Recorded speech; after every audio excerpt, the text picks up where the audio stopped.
got to check out an OTA yesterday, so and mini camp next week. Everything's good.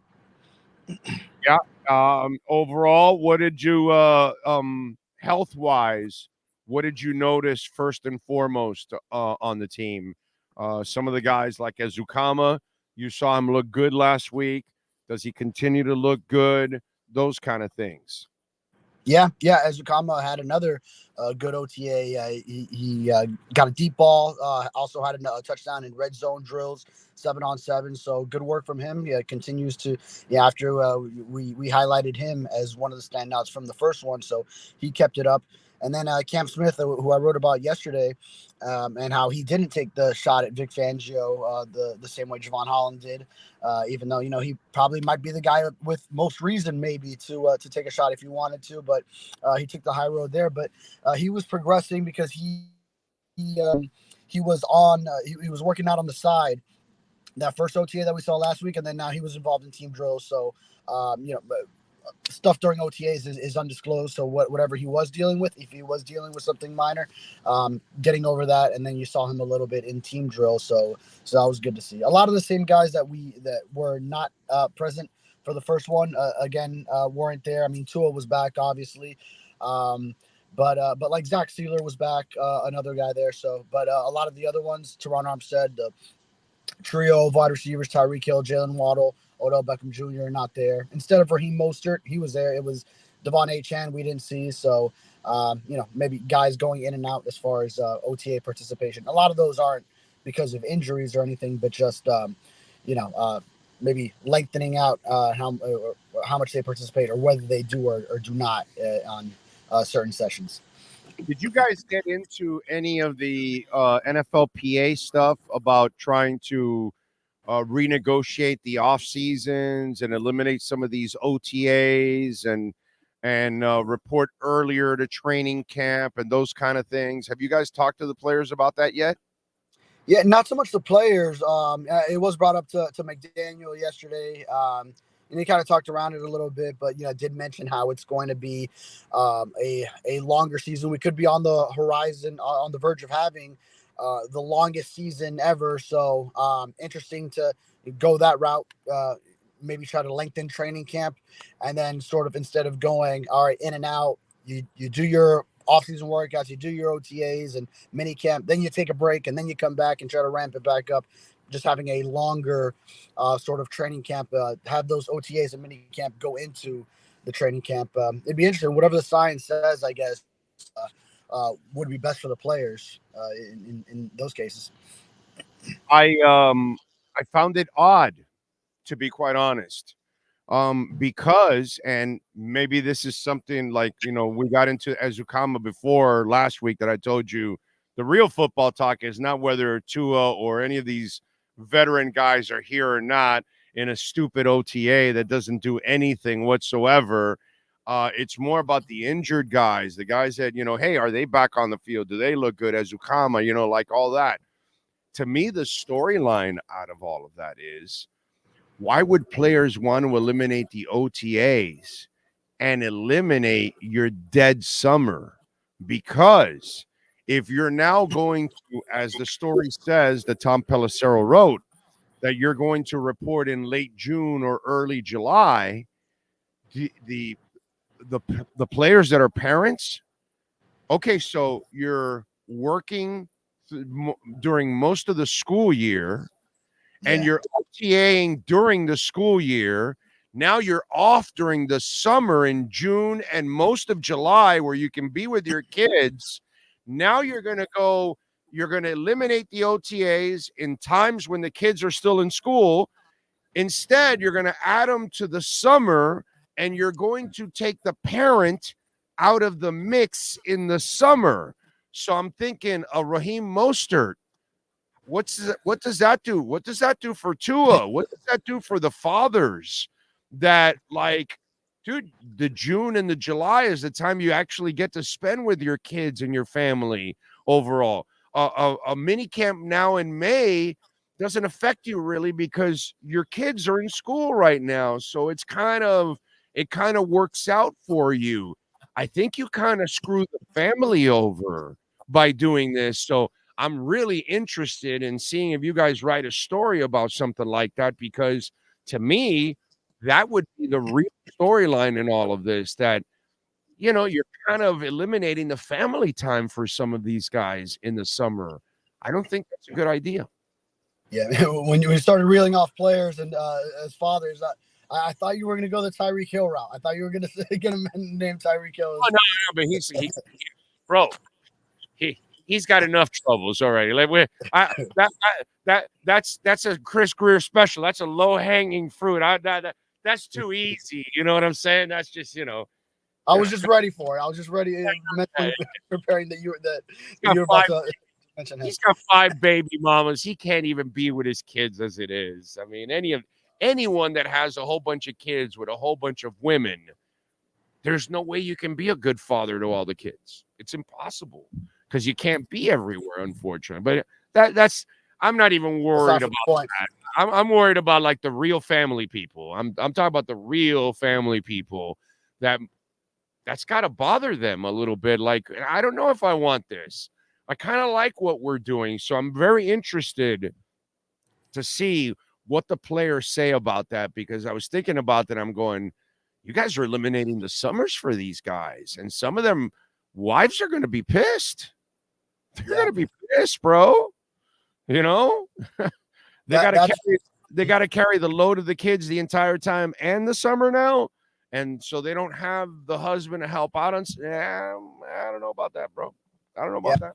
That's one aspect to this dynamic, and then also now we're seeing how many veterans don't attend the voluntary OTA sessions, and then do you make those early training camp sessions part of the mandatory program? Do you just eliminate anything that's voluntary, because then they do they or do they not have that option for those sessions that are turning into those voluntary OTAs now becoming technically training camps? So how would you go about that? Let me tell you something. Here's my forecast for this. If you're going to eliminate them throughout the year, where they can see your conditioning mentally, physically, all throughout the year, they're monitoring you. So if they can't monitor you during a long stretch of time, and then you're going to show up right, weeks before your regular training camp to start, they will all be mandatory, because they will need to see you to get you into shape. Now, the other thing on the flip side, if I'm the NFL, I also don't want this, not only because it's bad because you're eliminating the family part of it in the summer, but I think you're better off doing all the things you're doing because players are busy throughout the entire offseason. And so you could keep an eye on them. The last thing you want is some of these morons to have too much time on their hands. That's the problem with NFL players. But it works out so beautifully because throughout the early part of the offseason, you've got all those mini camps keeping you busy. And then when you get to the summer, your family keeps you busy for a lot of guys. A couple of the single guys, well, what are you going to do? But that dead time is usually for that month. The NFL is super nervous because there's usually a couple of knuckleheads that get in trouble at that time.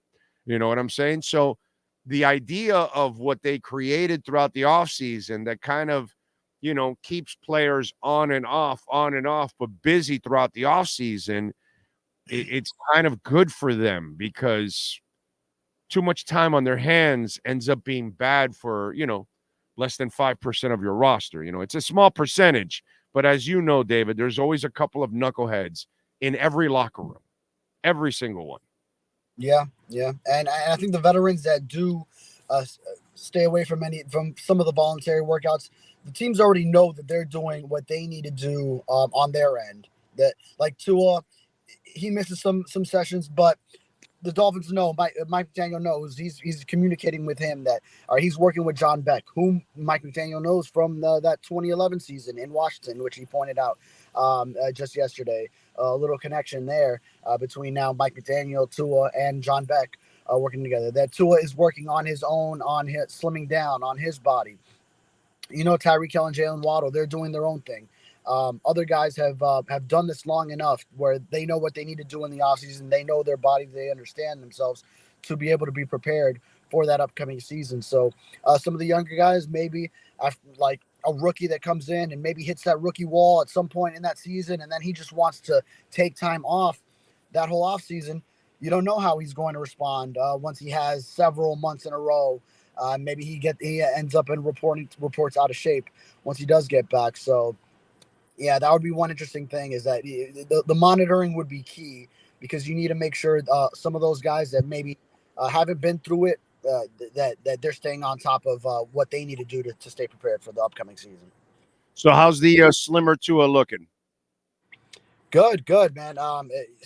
It was still strong, which is a key, because he built up that strength last offseason. So he's shedding fat while he's still maintaining that strength. So like even how Mike McDaniel said yesterday, last year when he put on the weight, it wasn't about, okay, let me just be a heavier target so that He's armor. Right, he's stronger. It's stronger. It's more so the strength aspect. So still that, and then now adding a more efficient throwing motion, gets the ball out quicker, more efficient with his mechanics, and that hip twitch, able to generate a little more force on his throws. And I think a couple of deep balls that he threw just yesterday really exhibited that. Granted, it's throws that he's been able to make in the past, but I think he was a little more efficient with the motion doing it, and then hitting that deep ball. The Dolphins put out the video of it. That was the last throw of practice, is a deep ball to Taj Washington, the 7th round rookie. He also had another one in that 7-on-7 session to Eric Ezukanma. Showing again, hitting a player in stride with the accuracy, putting the ball right in the perfect spot when River Craycraft was coming across the middle on a crosser, and it was just open field in front of him because Tua put it in the right spot and led him the right way. And then an efficient red zone 7-on-7 session as well. Tua didn't take any snaps that we saw in 11-on-11, but two really good 7-on-7 sessions from him. Yeah, perfect ball placement. I mean, the things that Ryan Tannehill can do. Okay. All right. No, that was a hell of a suggestion there. Let's sign Ryan Tannehill, the guy that is inaccurate, the guy that doesn't know ball. Yeah, that's the perfect guy for this offense. Okay. Anyway, so by the way, the Taj Washington kid, the Malik Washington kid, all those kind of guys, talk to me about their speed. What do you see from them? Because I know they're slot guys, but what do you see from them physically when it comes to their speed? Yeah, just straight speed wise, I would give Taj Washington the edge right now. I mean, seeing him get open deep for that deep ball just last practice. Malik Washington, I think, still picking some things up, but first OTA, I did see him extend very nicely on a ball that was high, and that was the one that Tua wasn't there, so it wasn't him throwing it. It was one of the backups, but he has a good short area quickness, so able to get open. I think more kind of like traditional slot, true slot, and then and yeah, it was even at his size. It was good to see that a throw that was kind of going over his head in one instance, he went up and got it, so he can really extend that body even as limited as he is as far as range that he naturally possesses. He kind of makes up for it with the ability to extend. So, anybody else stand out to you on the wide receiver side? On the wide receiver side, let's see. So we named the Washington guy. I mean, definitely Eric Ezukanma. I mean, River, we know he made that big play. And then aside from that, I mean, I guess you're missing the big three there that the Dolphins have now. I'm not worried about those guys. Yeah, exactly. I kind of want to see what's going on with the tight ends, what's going on with the 3rd, 4th, 5th wide receivers. I know Odell is really your 3rd, but I'm saying the other guys that could rotate in there as the 3, because that's really what I'm looking at football-wise. I'm not really worried so much. Tight end-wise, what have we seen? Yeah, tight ends. So we haven't seen Jonnu Smith out there, but I think what you're getting once he does rejoin. But yeah, Durham Smith did have a touchdown in red zone 7-on-7. I think it might have been the first play. I think it was the first play from that early session with Tua. So good to see that. Of course, we know tight ends did not have a touchdown last year for the Dolphins. The Dolphins were the only team that didn't have a tight end touchdown, and Durham Smith was one of those. Known, of course, more for his inline blocking. So good to see that. And Tanner Connor, he went down the seam for one. So maybe a little bit of a resurgence. He had a strong training camp when he was an undrafted rookie back ahead of the now that would be the 22 season. So, got hurt a little bit, even though he had so many gains in the weight room going into last season, 23. But, oh, and by the way, we just have breaking news. I see Adam Schefter tweeting Dalton Risner is going with the Vikings. Yeah. Dalton Risner going with the Vikings? There we go. But wait a minute. I thought he should come to the Dolphins. Yeah. What? Wait a minute. I he was. I knew you'd love that. Yeah, no, I know, bro. It's just, it's just like you constantly put out information, and then they kind of like keep putting stuff out there, and it's like, yo, bro, do you not see the writing on the wall? He's been. This is the third time he's available, and this is the third time they say, we're not interested. You guys can write the articles if you want and keep talking about being interested, but we're not. They don't even bring him in for an interview, bro.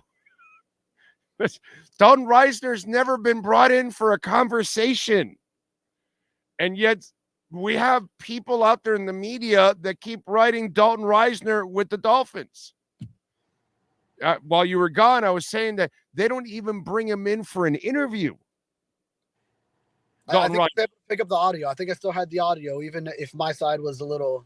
We weren't able to see it, but it's just funny to me on that. All right, so the other football question that I have for you is Nick Needham. Because it's going to roll into something else, because I want to kind of put the brakes already on some of our media brethren out there. Okay, because you get excited about Jalen Phillips and Chubb because you see him walking around at a game, or because they put up a video of him doing some stupid, rehab thing, and then you watch him in camp and you see a limp, and it's like, first the writing is, well, maybe they can come back early. Oh, no, they've got a limp and this, that. Brother, listen, neither one of these guys is going to be themselves this year. Not in week 1, not in week 5, not in week 10. And I even doubt that they're going to be themselves in week 17. Could they be a little better and get closer? Sure. Are they going to be themselves? No, they won't be themselves till 2025. Okay. So the question I have for you is, Nick Needham wasn't going to be himself when he got back. So where is Nick Needham? Where is some of these corners that you're watching against these receivers? Because I don't give a shit about linebackers and defensive linemen and O-linemen right now. They've got no pads. They're not really hitting. I really can't get a good feel for people like that. But for the receivers, for the corners, for the quarterback, and the timing and the throws and that kind of stuff, I could get at least a little something out of there. So corner-wise, while we're watching Taj Washington catch deep ones and Azukama and all that, what are we seeing on the corner side? Guys like Nick Needham that needed to come back from an Achilles surgery 2 years ago. He should be himself now. This is the year that if you're going to get Nick Needham back to being himself, maybe this is it. What do we see from the corners right now? Yeah, Nick Needham, cross-training right now. So he's adding on a little bit more of safety, which he has done in the past. 2021, he got incorporated a little bit into that due to some injuries. He ended up getting thrown into some action at safety, and that was kind of the first time safety and in the nickel. As I'm just continuing to talk, I hope you've been my connection stable. All right, you got me. Right. So he added on a little bit more of that last year, but that was only in a break in case of emergency situation as far as safety, and it didn't really need to go that route. He worked some with the safeties, but now adding it on more to that slate. So really being a versatile DB where he can do both. And he's looked all right so far. And it was good to see Cam Smith, of course, get back into some team drills. So you expect a big season out of him. You haven't seen the starters, Jalen Ramsey, Kendall Fuller. They haven't been around. I don't care. I don't care about Kendall Fuller, and I don't care about Jalen Ramsey. I care about Nick Needham. I care about Kader Kohu. I care about Storm Duck. I care about. I want to know about the guys that are there working right now. Those young guys, all those other guys. I don't care about the established veterans, bro. I'm talking about those young guys that you're watching right now. Any of these young corners, safeties standing out to you at all? Yeah, I mean Storm Duck for one because he wasn't really targeted much at the last OTA, so solid from him. The one where Taj Washington won on a deep ball, that was against Isaiah Johnson, another one of the undrafted guys, the one out of Syracuse. So he got beat on that one. 6'3" though, so impressive size, but you can see kind of limited with his closing speed on that play. So Storm Duck, that's been impressive. Ethan Bonner, another one. He took some steps late last season, and you saw how much he played. Actually, yeah, he got like 11 snaps in that playoff game in Kansas City. So building on that, and Needham just another year removed from that Achilles injury. I think you're seeing him more natural with his movement, just trusting his legs a little bit more now. Any breakups from any of these guys? Anything you saw stand out? Because I haven't seen a lot of you guys write anything about, Yeah, making a nice play.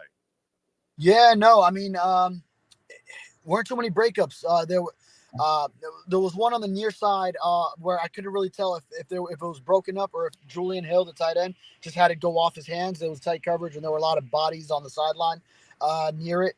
But yeah, I mean, I think the ones that Tua was throwing, it was a lot of like put the ball where only the receiver can get it.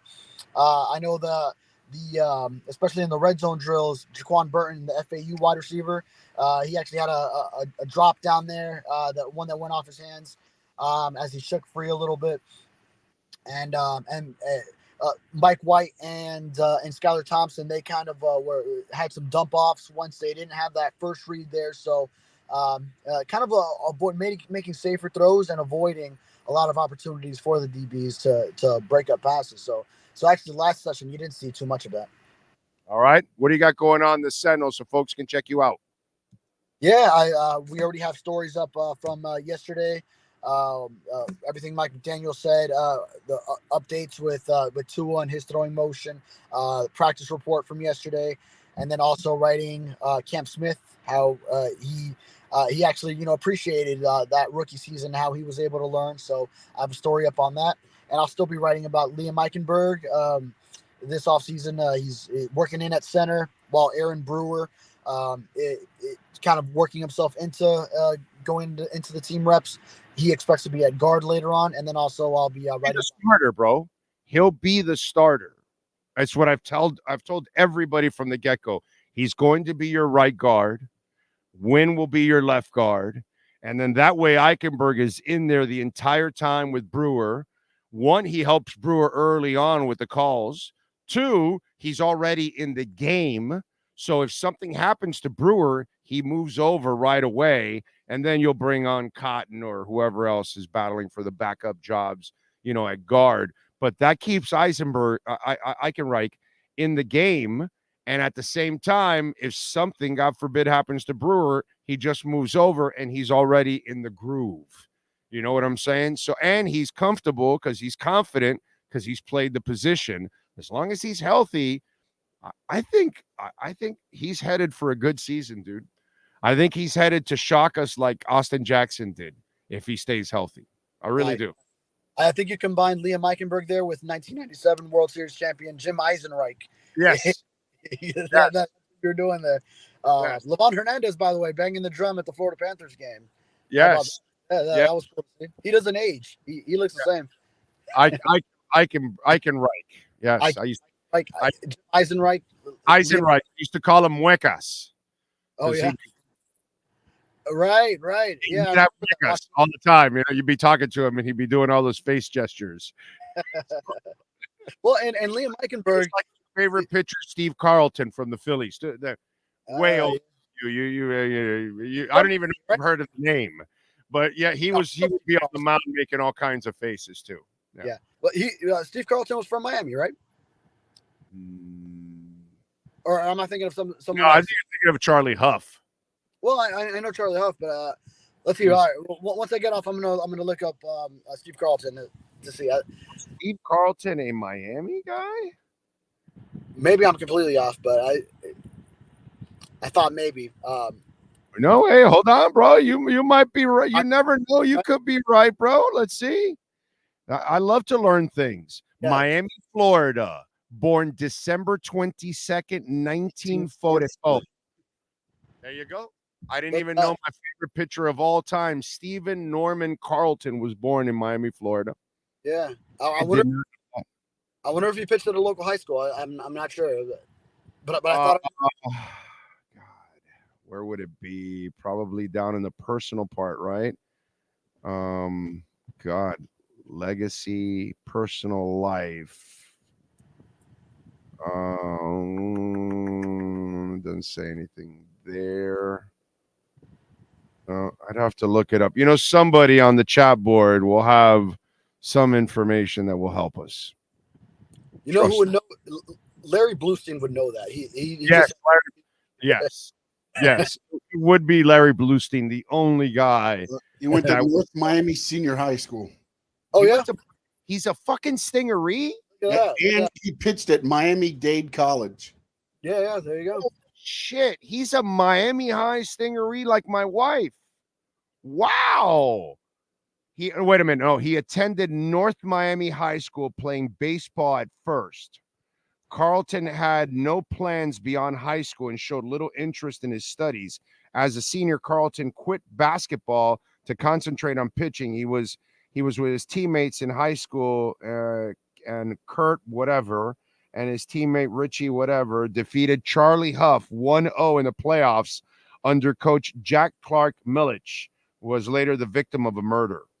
And then after high school, Carlton played baseball at Miami-Dade College North, where he pitched relief on a strong team under coach Dennis Marineri. In 1963, he was a student at Miami-Dade when he signed with the Cardinals. So he went to North Miami High, not Miami High, North Miami High. And he played in Dade North.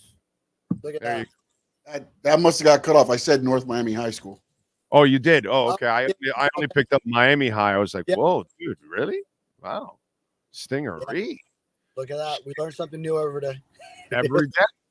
That's my favorite pitch, too. That was my team growing up, bro. The Phillies with Trujillo and Rose, and Mike Schmidt is my favorite player of all time, bro. I mean, that was my team, man. God, that was good. Tony Perez, all those. Oh, man, those were the days. Those were the days with Bob Boone behind the plate. Anyway, follow him on Twitter at David Furones _ Catch his work there at the South Florida Sun Sentinel. What do you got going in the Sun Sentinel before you get out of here? Yeah. The Liam Eichenberg thing. That's how we got there. Writing about Nick Needham is also coming up. By the way, Eichenberg, he said he's benefited from working at center, that he feels he'll be a better guard because of that. So, yeah. You know why? You know why he tells you that, right? Because playing center is harder than guard because you got to play with the football. And the decisions you're making at guard, you have to make at center, but you've got to snap the ball first before you get to the decisions that you have to make. And so if you're fast enough to deliver the football and make the blocks, but when you move over to guard, you're like, bro, this is cake. I was making the calls, making the snap, and having a block. Now I don't have to make the call. I don't have to snap, and I just got a block. That's why he tells you that. It's all. You know what I'm saying? But get into the personal shit.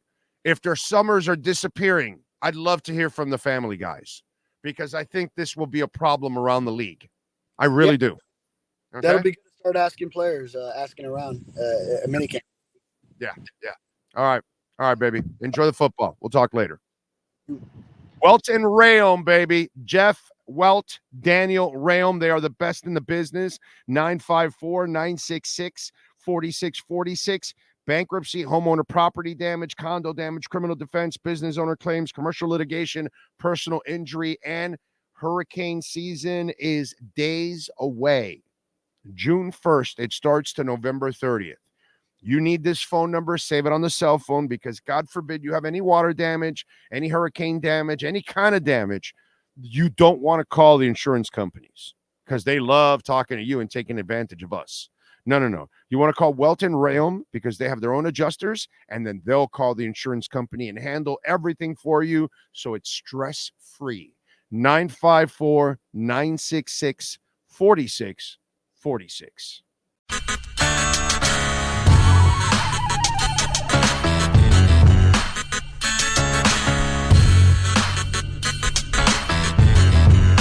This is the Big O Show. This is the Big O Show.